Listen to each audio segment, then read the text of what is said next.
가정부로 들어간 소녀. 서울의 겨울은 차가웠다. 찬바람이 서윤의 낡은 코트를 파고들어 뼈속까지 스며들었지만 그녀는 익숙한 듯 코트깃만 세운 채 성큼성큼 걸었다. 손에 쥔 A 사용지 한 장, 강명그룹 가사 도우미 채용 공고였다.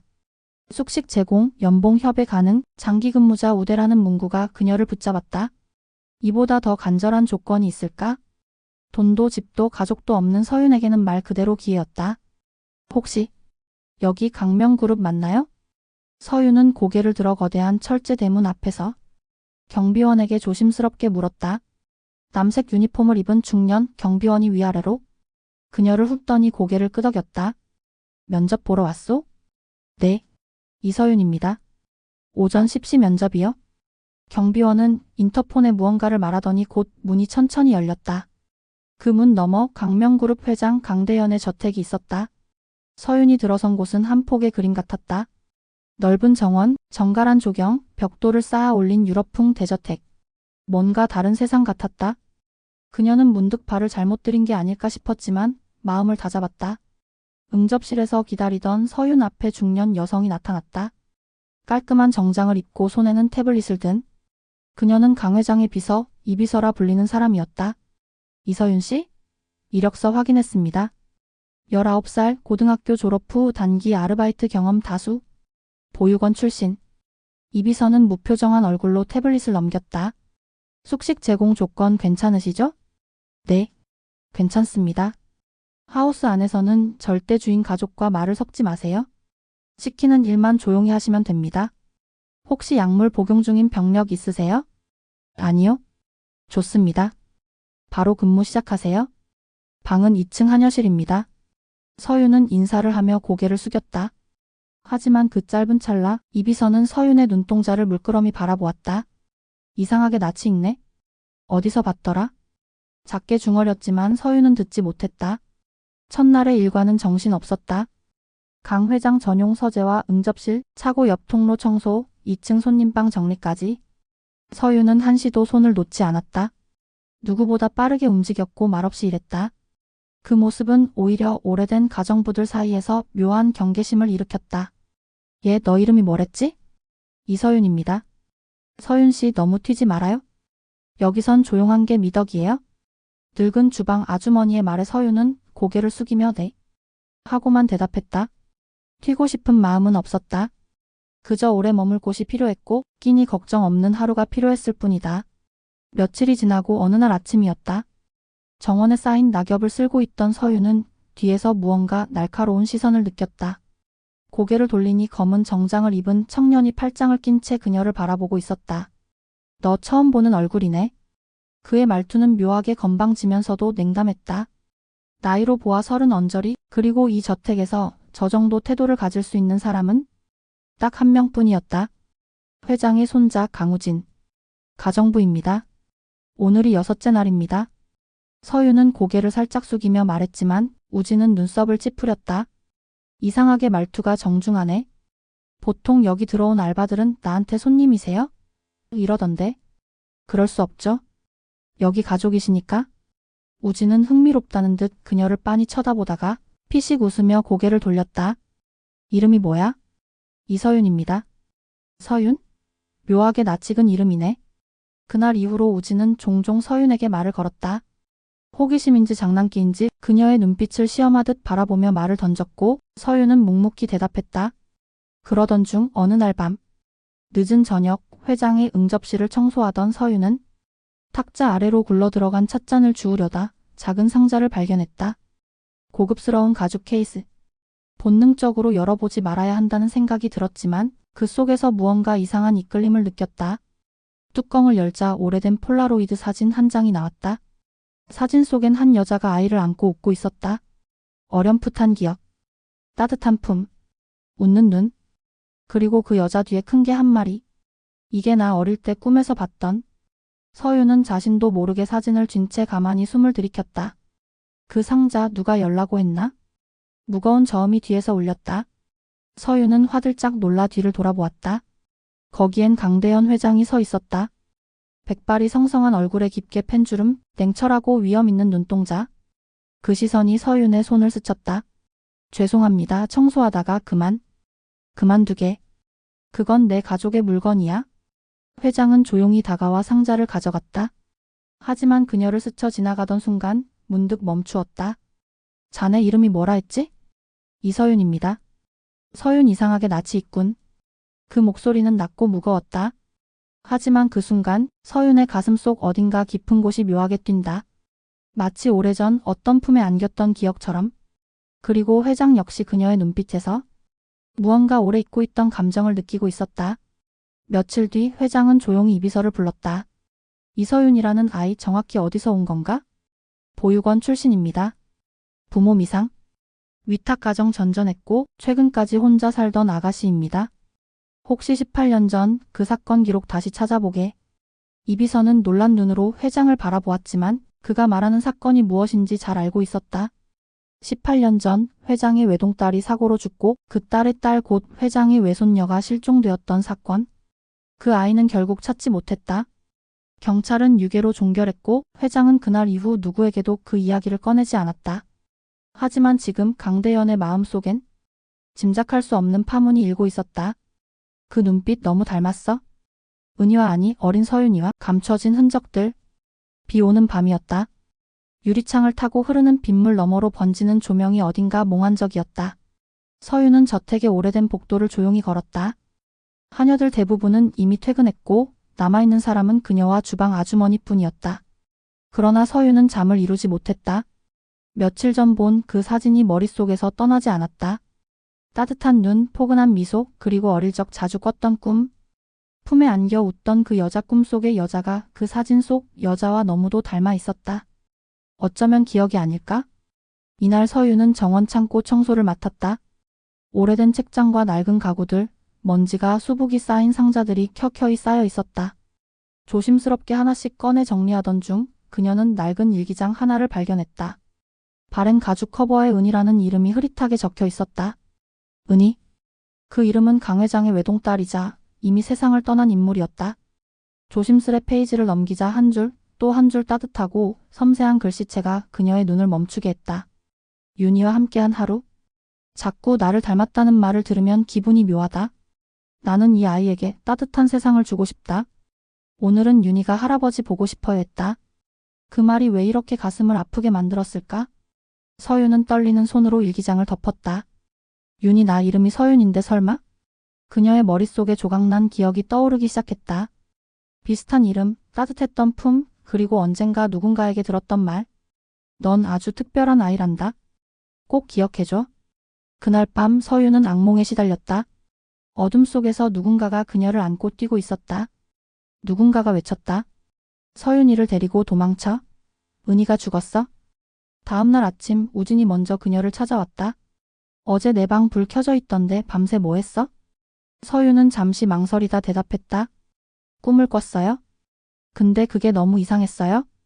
무슨 꿈이었는데? 누가 저를 안고 도망치는 꿈. 그리고 저를 부르던 이름.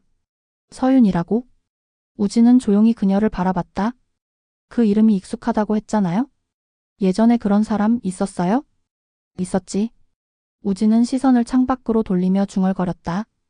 우리 집에서 오래전에 잃어버린 아이? 회장님의 외손녀 이름도 서윤이었어? 넌 혹시 내 이름이 원래부터 이서윤이었어? 저도 잘 몰라요. 보육원에서 받은 이름이니까. 근데 그 사진이랑 일기장이 자꾸 마음에 걸려요? 그리고 어릴 적 꿈속의 말들. 진짜 기억일지도 모르겠단 생각이 들어요? 우진은 한참을 말없이 서윤을 보았다. 혹시 몰라? DNA 검사 받아보는 건 어때? 이비서는 깜짝 놀랐다. 검사요? 지금 이 시점에서요? 회장님께 보고도 안 드리고요? 우진은 단호했다. 할아버지한테 말하지 말아주세요. 아직 아무것도 확실하지 않아요? 괜히 헛소동 만들고 싶진 않으니까요. 며칠 뒤 조용히 진행된 DNA 검사. 결과는 일주일 후 나올 예정이었다. 그 일주일은 서윤에게 너무도 길었다. 그러던 중 또 하나의 결정적 사건이 벌어졌다. 서윤은 창고 정리를 하던 중 오래된 라디오 하나를 발견했다. 작동 여부를 확인하던 중 라디오 안쪽에서 작은 목걸이 하나가 툭 떨어졌다. 펜던트 안엔 작은 사진이 들어있었다. 젊은 여인과 아기. 그리고 뒷면엔 흐릿하지만 확실한 글씨. 우리 서윤이 사랑의 마이너스 엄마 은희가. 그 순간 서윤의 눈에 눈물이 맺혔다. 손끝이 떨렸다. 이름도 모른 채 세상을 떠돌던 그녀에게 드디어 따뜻한 말 한마디가 도착한 것이다. 사랑해. 그 말은 너무도 낯설면서도 가슴 깊이 울리는 말이었다. 며칠 후 DNA 결과가 도착했다. 우진은 떨리는 손으로 봉투를 열었다. 유전자 일치율 99.998% 생물학적 관계 외조부와 외손녀로 확인됨. 우진은 봉투를 든 채 복도를 달렸다. 숨을 고르며 회장의 서재문을 두드렸다. 할아버지 확인하셔야 할 게 있어요? 강대현 회장은 서서히 고개를 들었다. 뭐지? 우진은 말없이 봉투를 내밀었다. 회장은 그것을 천천히 열었다. 한 줄 한 줄 글씨를 읽어 내려가던 그가 문득 멈췄다. 떨리는 손끝, 깊은 침묵, 그리고 이내 터져나온 한마디. 은희의 딸 서윤이가 살아있었어? 눈가가 붉어졌다. 늘 냉정하고 무표정하기만 했던 강대현 회장의 얼굴에 눈물이 맺혔다. 그날 밤 회장은 정원을 천천히 걸었다. 서윤은 망설이다가 조용히 다가갔다. 그의 뒤에서 한 걸음, 두 걸음. 그리고 결국 작게 말을 건넸다. 회장님. 그가 천천히 돌아보았다. 그 순간 두 사람의 눈빛이 마주쳤다. 말없이 서로를 바라보다가 회장이 손을 뻗었다. 서윤은 그 손을 조심스럽게 잡았다. 그 따뜻한 온기 속에서 서윤은 처음으로 느꼈다. 가족이란 게 이런 걸까? 잃어버린 손녀딸. 눈이 내렸다. 첫눈이었다. 대저택의 정원은 하얗게 변해가고 있었고 마치 지난 과거를 덮고 새 시작을 알리는 것처럼 조용하고 서늘했다. 서윤은 창가에 서서 손바닥으로 서리를 닦아내며 정원을 바라보았다. 마음속에도 흰 눈이 내리는 듯 복잡했던 감정이 서서히 정리되고 있었다.